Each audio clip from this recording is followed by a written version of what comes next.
But let's welcome on board Nooresh Merani as well and find out what he's thinking of the market texture. Nooresh, picture perfect, even though this morning the GIFT Nifty is indicating a flattish start.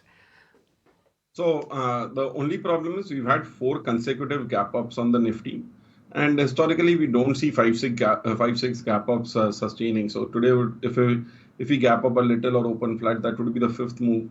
So today is a good time to, on the index, on the Nifty particularly, time to book some profits.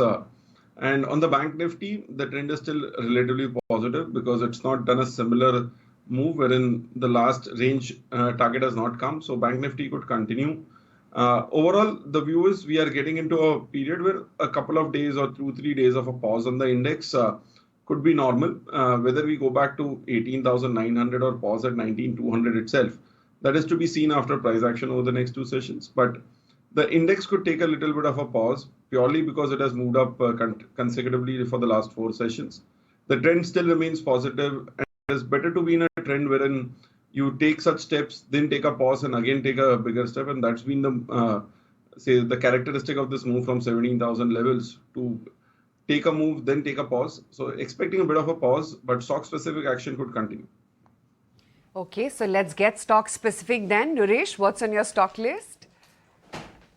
So taking some unusual stocks. First is a bar, Jindal Steel. Now, if you look at the technical structure, the stock has been the best performing steel company. In that sense, it did not say in the last 2 years, it has every time the bounce has come in the sector, it has made new highs. Now, over the last few months, it has been trying to make that fresh all-time highs around 600, 620. Yesterday came very close to that 600 mark. So preempting the move here, it could be similar to what happened with JSW Steel, a short-term move, and then we'll take it from there. So a stop loss at 580, a target price of 650 in the short term.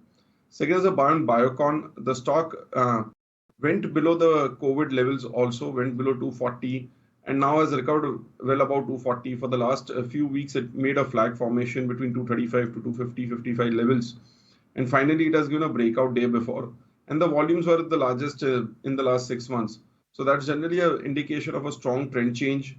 So a price volume breakout and sustaining move for the last 2 sessions.